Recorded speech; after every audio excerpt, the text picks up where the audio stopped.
Operation సింధూర్లో మేము సైతం పాల్గొంటామని అంటున్నారు రిటైర్డ్ ఆర్మీ జవాన్లు. ఇప్పటికే దేశ సమగ్రత కోసం, దేశ రక్షణ కోసం మేమంతా సిద్ధమంటూ వీరంతా కూడా యుద్ధంలో చేరడానికి, సైన్యంలో మరొకసారి జాయిన్ కావడానికి వీరంతా కూడా సిద్ధమంటూ వీరంతా కూడా నినాదాలతో ముందుకెళ్తున్న పరిస్థితి. పాకిస్తాన్, భారత్ రెండు దేశాల మధ్య జరుగుతున్నటువంటి యుద్ధంలో ఇప్పటికే 2018 తర్వాత రిటైర్డ్ అయినటువంటి ఆర్మీ జవాన్లు ఎవరైతే ఉన్నారో అంతా కూడా తిరిగి సైన్యంలో చేరని చెప్పి సైన్యం నుంచి ఆదేశాలు వచ్చిన నేపథ్యంలో తెలంగాణ కావచ్చు, ఆంధ్రకు సంబంధించినటువంటి జవాన్లు మేము సైతం చేయడానికి ఆదేశాలు వస్తే తిరిగి సైన్యంలోకి వెళ్ళడానికి సిద్ధమని చెప్తున్నారు. ఒకసారి వారితో మాట్లాడించే ప్రయత్నం చేద్దాం. ఎట్లా చూస్తారు ఆపరేషన్ సింధూర్, భారత్ పాక్ మధ్య జరుగుతున్న యుద్ధంలో మీరు సైతం పాల్గొనడానికి సిద్ధంగా ఉన్నారా? మేము సైతం సిద్ధంగా ఉన్నాం. చాలా ఏళ్ళ నుంచి గత 30 ఏళ్ళ నుంచి చాలా పరిశానలో చేస్తున్నారు. ఇప్పుడు మంచి ఇంటిక मुकाबला पत्थर से देंगे, वो वही काम कर रहा है. अभी वो पक्का होना है. ये एक तो ये गलत काम कर रहा है पाकिस्तानी लोग, जो नहीं करना चाहिए वो कर दिया. जो सिंदूर इसलिए लगाया, जो सिंदूर मिटाने के लिए कोशिश किया, वो सिंदूर दोबारा नहीं करने के लिए ये कदम उठाया गया. ये होना है, अभी होते रहेगा. ये సరిహద్దుల్లో ఎటువంటి పరిస్థితి ఉన్నది? ప్రస్తుతం ఉన్న పరిస్థితిని ఎట్లా చూస్తారు? భారత్ పై చేయి సాధిస్తుంది అనుకోవచ్చా? పాకిస్తాన్ తోక ముడుస్తుందా? ఎట్లా చూస్తారు? ఇప్పుడు పాకిస్తాన్ అనేది ఒకటి ఎదురుగా ఎదుర్కొనే శక్తి వాళ్ళ దగ్గర లేదు కాబట్టి దొంగచాటు దెబ్బలు కొట్టడానికి ప్రయత్నిస్తుంది.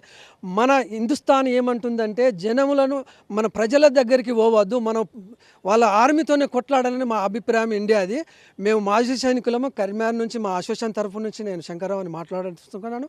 పాకిస్తాన్ని ఎట్టి పరిస్థితులైనా కానీ వాళ్ళని ఎదుర్కోవాలి, వాళ్ళను ఏ విధంగానైనా కానీ వాళ్ళను నష్టం చేయాలని మా ఒక కోరిక. మా మాజీ సైనికుల తరఫు నుంచి మేము పోవడానికి సిద్ధం ఉన్నాం. మాకు ఎప్పుడైతే పిలుపు వచ్చిందంటే మేము వెళ్ళడానికి రెడీగా ఉన్నాం. మేము రిటైర్డ్ అయ్యి కూడా 20 years అయితే నేను కాలిగిరి వాళ్ళే కూడా మేము అక్కడ ఉన్నాము, అక్కడ పనిచేసినాం. కానీ అప్పటి పరిస్థితి వేరు. ఇప్పుడు టెక్నాలజీ పెరిగింది కావచ్చు కాబట్టి ఈ టెక్నాలజీతోనే ఇప్పుడు యుద్ధాలు జరుగుతున్నాయి కాబట్టి దాన్ని ఎదుర్కొనే శక్తి మన ఇండియాకు ఉంది. వాళ్ళు ఒక్కటే ప్రజలను ఈ టార్గెట్ చేసుకుంటారు. మళ్ళీ రాత్రి కూడా కొన్ని జమ్మూలో జరిగినాయి. ఆ పరిస్థితులన్నీ మనం టీవీలో కూడా చూస్తున్నాం, మనం అందరం చేస్తున్నాం. దానికి సమాధానం ఇచ్చడానికి మన ఇండియా రెడీగా ఉంది. మన సైనికులు 2018 తర్వాత ఎవరైతే రిటైర్ అవుతారో వారంతా కూడా తిరిగి సైన్యంలో రావాలని చెప్పి ఒక పిలుపు వస్తుంది. అటువంటి పిలుపు వచ్చిన నేపథ్యంలో చాలామంది కూడా మీ అటువంటి యువత అంతా కూడా రిటైర్ అయి ఉన్నారు. వారంతా కూడా తిరిగి వెళ్ళడానికి సిద్ధంగా ఉన్నారా? అవును సార్, మేము వెళ్ళడానికి సిద్ధంగా ఉన్నాము. మా యూనిట్ నుంచి ఏ విధమైన ఇన్స్ట్రక్షన్స్ వచ్చినట్టయితే మేము వెళ్ళడానికి సిద్ధంగా ఉన్నాము. అదేవిధంగా చూసినట్టయితే మీరు గమనిస్తున్నారు, ప్రతి విషయాన్ని కూడా మనం కొంచెం సెన్సిటివ్గా చూడాల్సిన విషయం. ఎందుకంటే ఒక ఎదుగుతున్న దేశాన్ని చూసి పక్క కంట్రీలు కొంచెం చేసే ఒక ప్రయత్నంలో భాగమే అనిపిస్తుంది. పాకిస్తాన్ అనేది ఒక పావు మాత్రమే. వాటికి ధైర్యంగా మన ఇండియాతోటి కొట్లాడే ధైర్యం లేదు. అంటే మీరు కూడా సరిహద్దులో చేశారు కదా, ఏ ప్రాంతంలో చేశారు? ఆ ప్రాంతం మీద ఎటువంటి అవగాహన ఉంది మీకు అసలు? సార్, నేను 2005లో శ్రీనగర్లో చేసినాను, 15 రాష్ట్రీయ రైఫల్లో. అటువంటి విషయాలు కొన్ని టెక్నికల్ ఇష్యూస్ మేము బయటికి చెప్పడానికి ఉండదు. కాకపోతే మాత్రం ప్రతి పౌరుడు, ఇండియాలో ఉన్నటువంటి ప్రతి పౌరుడు సైనికుడే. ఎవరి బాధ్యత వాళ్ళు సక్రమంగా నిర్వర్తించినట్టయితే వాడు సైనికుడే. అదేవిధంగా ఉన్న దేశంలో ఉన్న ప్రతి పౌరుడు కూడా తనకు తాను కథానాయకుడై ఇటువంటి కథన రంగంలో దూకడానికి సిద్ధంగా ఉండాలి.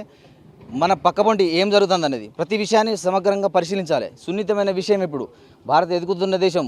ఇటువంటి పరిస్థితుల్లో మన ఇంటర్నల్ సెక్యూరిటీ మీద దృష్టి పెట్టాల్సిన అవసరం ఎంతైనా ఉంది సార్.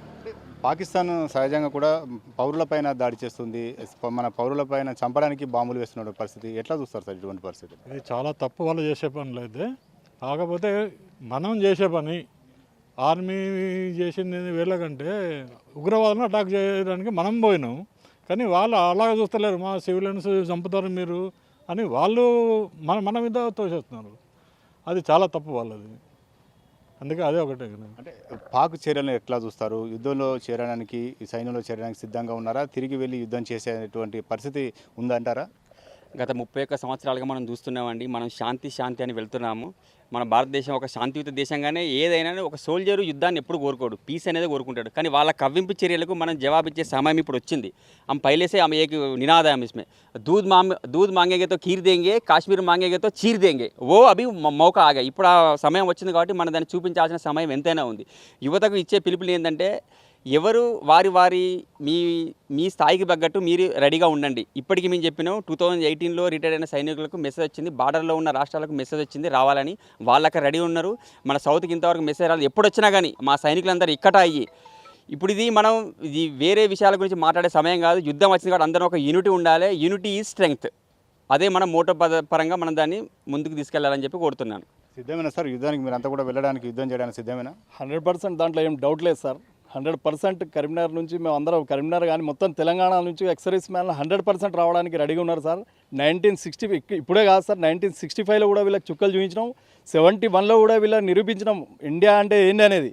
కానీ అయినా వీళ్ళ బుద్ధి మారతలేదు కాబట్టి ఈసారి మాత్రం మళ్ళీ జరగకుండా ఇలాంటి సంఘటనలు ఏదైతే మన పుల్గాంలో జరిగిన సంఘటనలు అలా జరగకుండా చేయడానికి ఈసారి ఆపరేషన్ సింధూర్ మన వీరనారీమణులతో మనం స్టార్ట్ చేసినాం.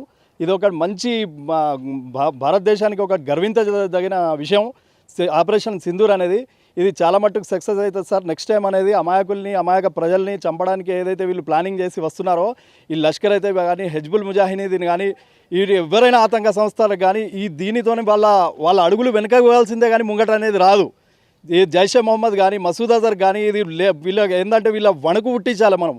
ఇవాళ మన దేశం దీనికి ఈ ఉగ్రవాదుల్ని వణుకు పుట్టడానికి ఆపరేషన్ సింధూర్ అనేది పెట్టినాం. ఈ సక్సెస్ 100%.